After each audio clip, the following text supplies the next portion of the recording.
in Dublin. Good morning. My name is Alex Close. Like she said, I am a realtor, I'm a small business owner, and I'm also a parent of Dublin City Schools.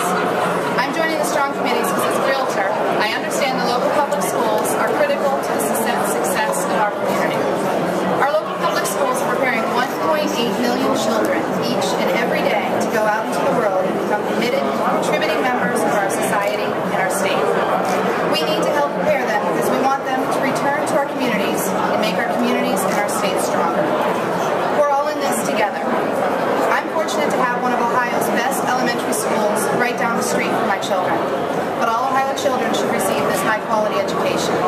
We have come together as a community to prepare our children because it is what is best for all of us. And after all, it's easier to build children than it is to repair adults. Everyone who lives in, enjoys, takes part in, cares about their community, should care about making sure your local schools are strong. So I'm asking you to join me in the Strong Schools, Strong Communities movement.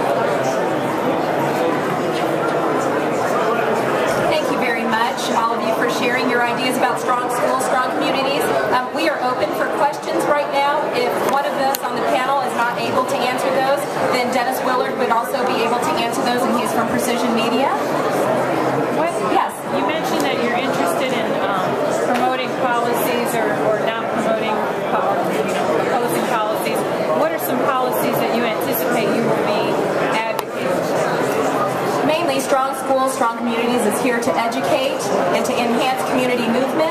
So whatever is happening in that particular neighborhood, community, public school, we're there to help to give them the tools of what is going to help them enhance themselves. Can you explain what prompted, I mean, I would imagine there's a series of events that prompted the creation of this organization, so could you explain that? Dennis will answer that. Can I just follow up real quick? Yes. You mentioned advocating for, like in Dublin, there was an effort to advocate on behalf of a levy. Could you give a couple examples, maybe beyond like levies or things that you might?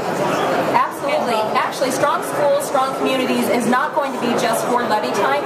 It's going to be a movement that's going to help communities realize their potential. And each potential in each community and neighborhood is quite different. And I think we all know that. It depends whether it is a rural community, suburbs, whether it's in the city. So we are looking to help communities realize what they are doing on a day-to-day basis and help strengthen that so that those communities are going to be interwoven together with their public schools from the get-go, so that when there is a time of need for districts, they can utilize Strong Schools, Strong Communities to get what they need to help make themselves the best district that they can be for a public school.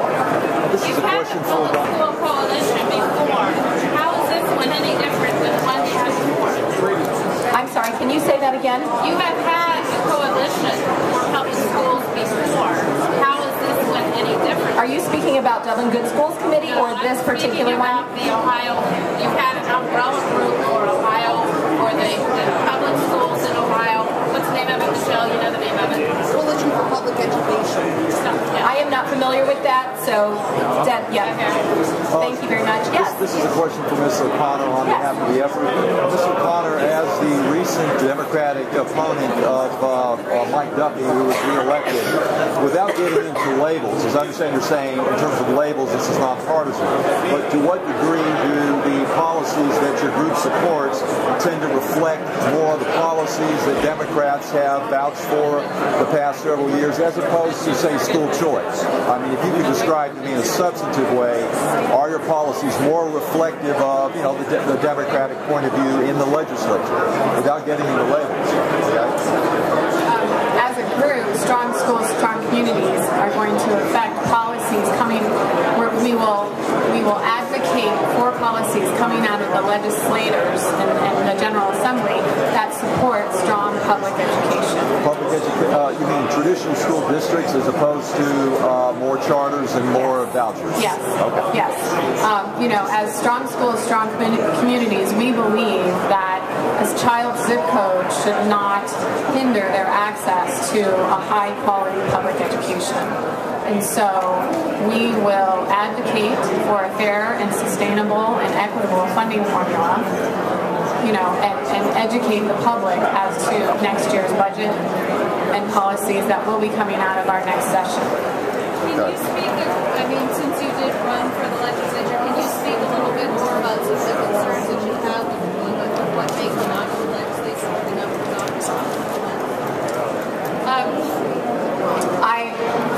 From knocking on tens of thousands of doors in this last campaign, the main focus of almost any community member is school funding. And so I think it's a topic and an issue that we will help educate the public with the Strong Schools, Strong Communities. And I think the school funding, to make sure that it's sustainable, that it's equitable for every student in the state is most important. Any other questions? I'm going to have a press statement out to the Okay, if anybody does think of any further questions, they can contact Dennis Willard with Precision Media. Thank you very much. 8945.